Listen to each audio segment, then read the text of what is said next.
Hey guys, welcome back to another video. Today we've got my dad's 2015 Toyota Corolla LE. We're continuing the trend with the Japanese compact base models, as you can see right there with my twin and his Civic LX, because we're going to be doing some direct comparison videos after I've finished, individually reviewing this.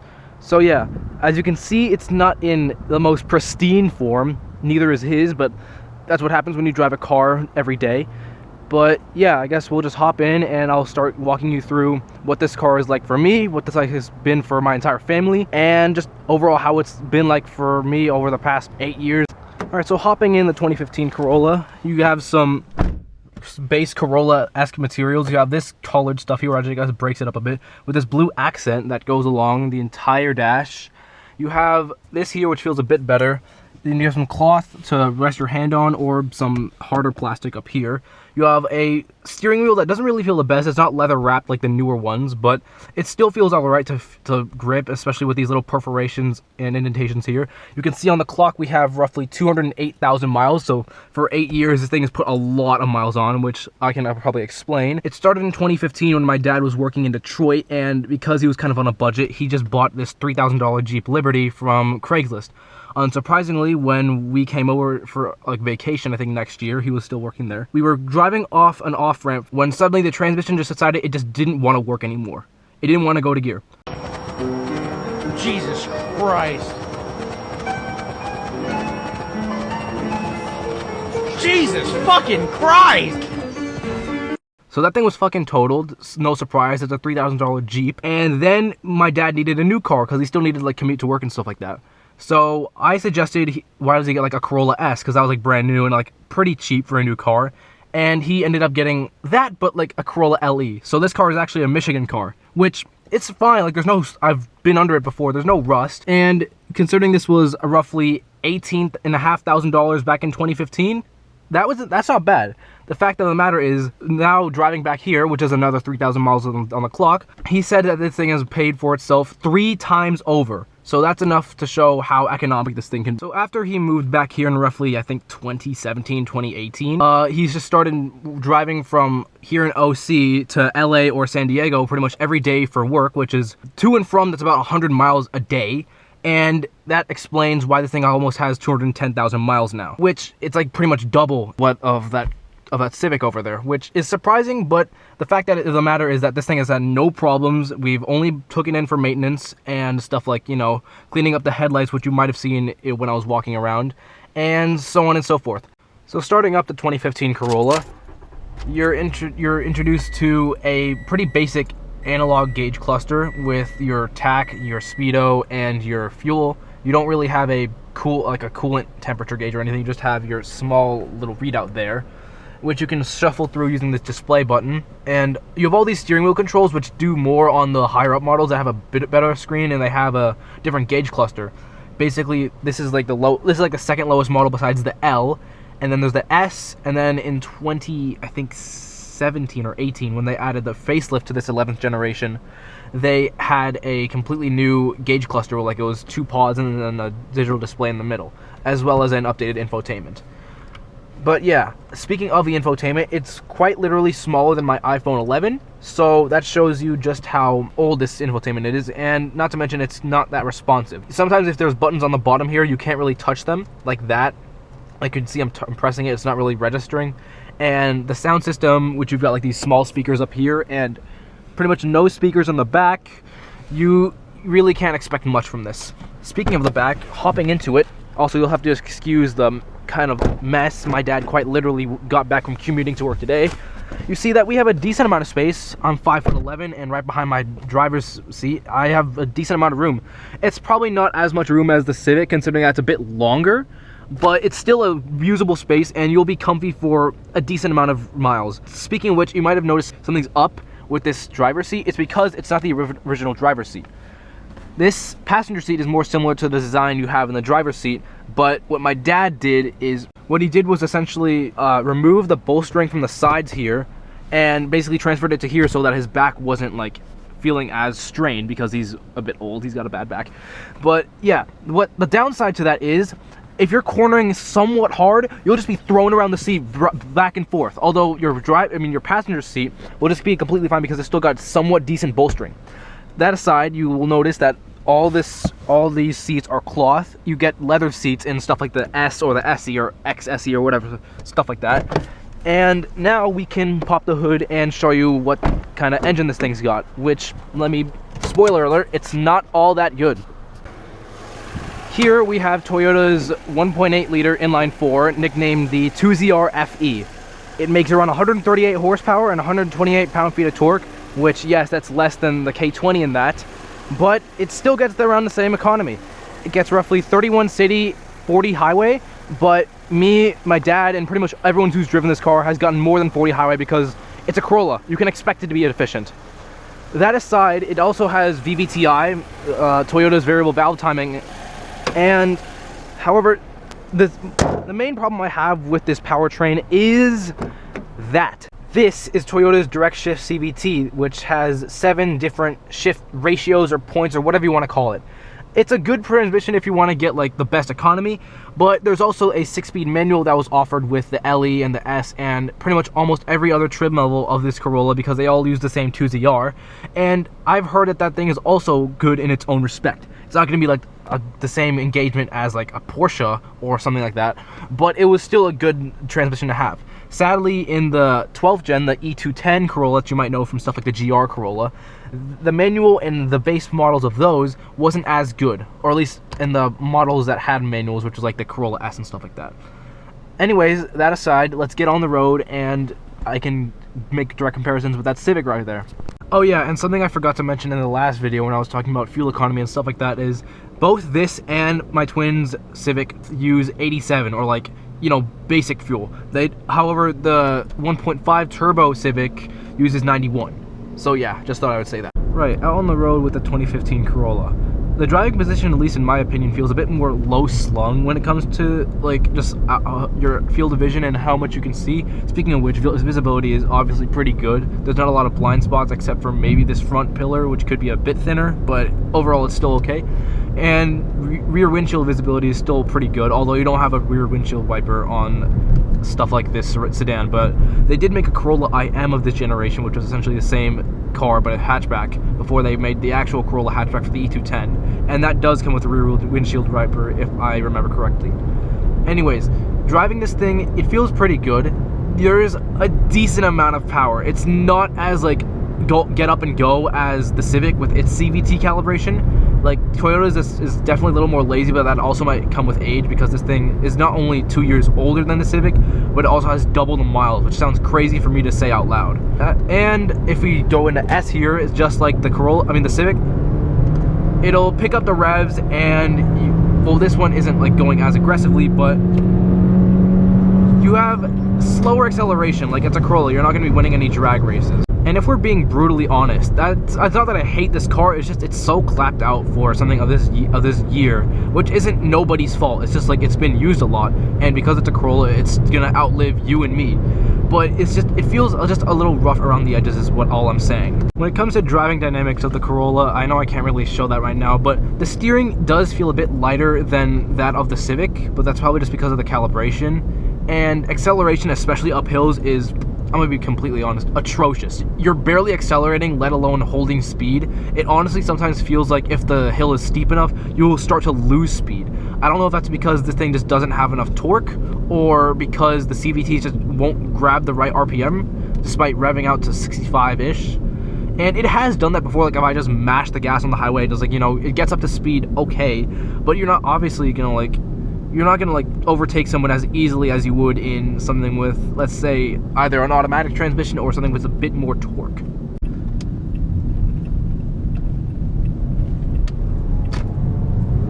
Like if I go into S again and just get up to the speed limit, it would take a bit longer than usual in something like this.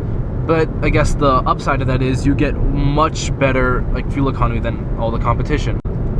Reviewing this thing aside, I might as well talk about what this car means to me. It was essentially the first car I ever drove. What the hell? That dude just absolutely sent it. But yeah, it was the first car I ever drove back when I was, I think, 13 or 14 years old, just practicing around the lot, and it was the car that I did my driver's test in. I really need to smoke some pot with this. Alright, while we're up here waiting for my twin to get here, I might as well just talk about more about what this car means to me and what I've done with it. For instance, back in summer, me and him went up to the hills of around Fullerton with our friend, and we just like, you know, chucked it into some twisties. And although this wasn't like, you know, that fast, in fact it was like still kind of sketchy and shit like that. Oh my god. Jesus. You have someone back here. I know, I'm sorry. I wouldn't put you through anything. It's like... Oh my god. Oh my god. Yo. Jesus. We out of here. Oh my god. Especially with economy tires and a not so rigid platform, like it still has a torsion beam in the back. This thing still handled pretty well. It could still turn in because of the light steering, and it held its own. Although, of course, acceleration was not there at all. And also, I'll just say this: it has a speed governor at around 118 miles an hour, which is pretty aggressive. Like you'll be, you know, like especially if you're going downhill, you'll be going super fast. Like, you know, you'll have the acceleration to go past 120 and stuff like that, but it'll just hold you back and it'll just keep you there, and it'll accelerate again, then you'll stop. It's very weird.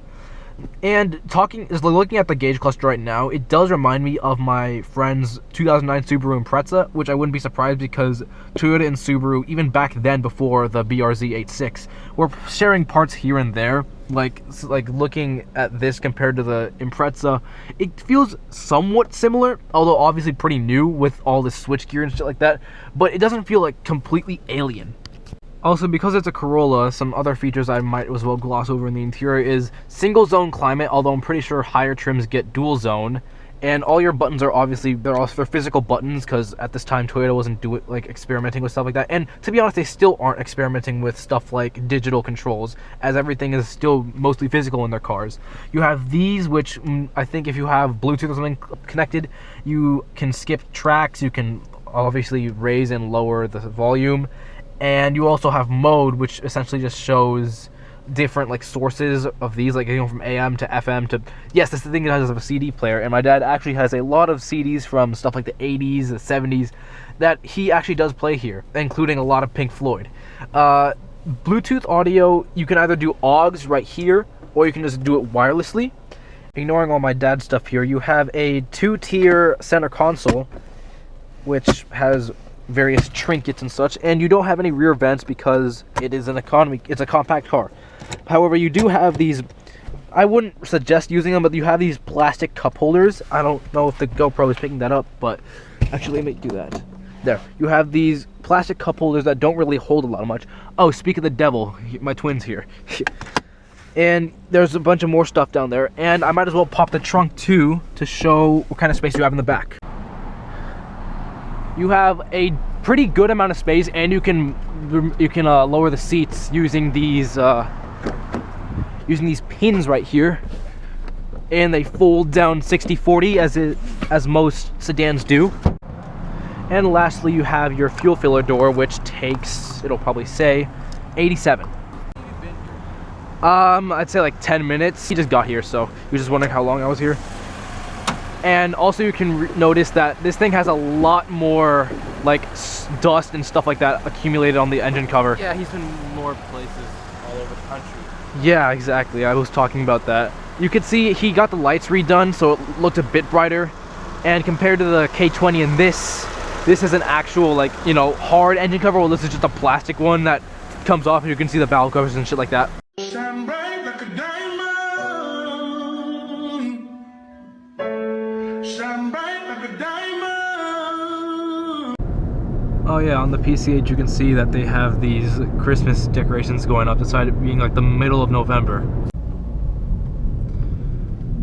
Going through another town right now, and you can see it's getting much more festive now. Is that a new 7 Series? Yeah. That actually might be, because I see like the lights around the grill. Oh, yep, it is. Neat.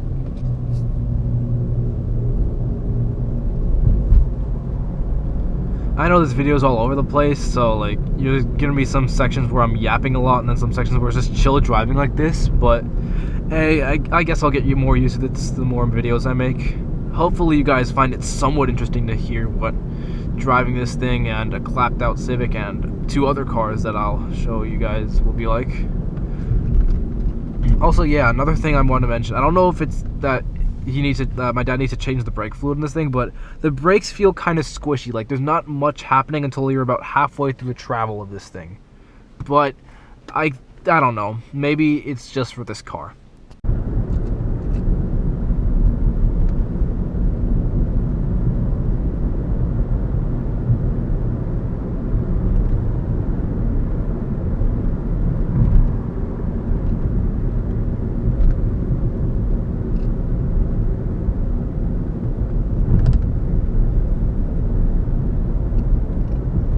Throughout town, the car is obviously not making that much noise, but it's on the highway where NVH becomes a little, let's just say NVH isn't as good on the highway. Alright, getting onto the highway.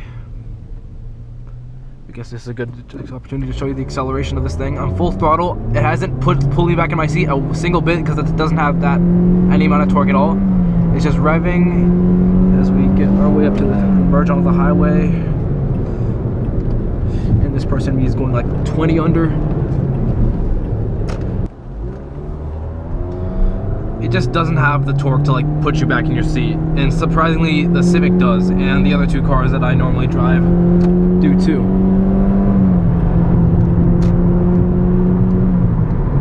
Alright, now that we're actually on the highway this time, road noise is definitely a little more than the Civic, but that's because it has more NVH materials on the undercarriage, like block out all those noise. You're bouncing over a lot, and it just feels a little more rattly in this interior.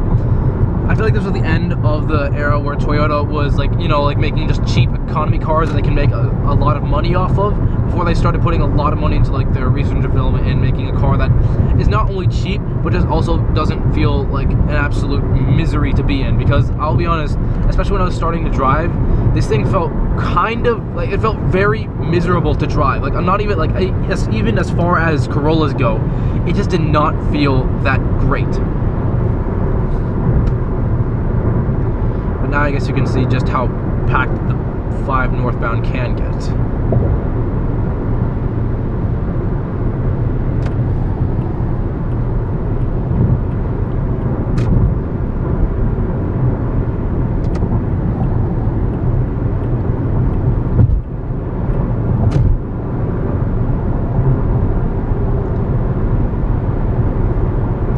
Forgot that was an S, but it doesn't really matter. It just raises the RPMs by a little bit and tightens the CVT band.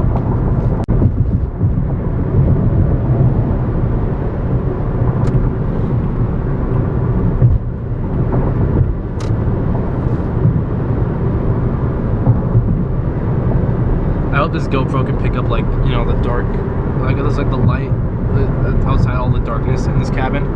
You obviously have interior lights, but like, I guess overall it does kind of feel like a car from the 2000s, despite being a 2015 car.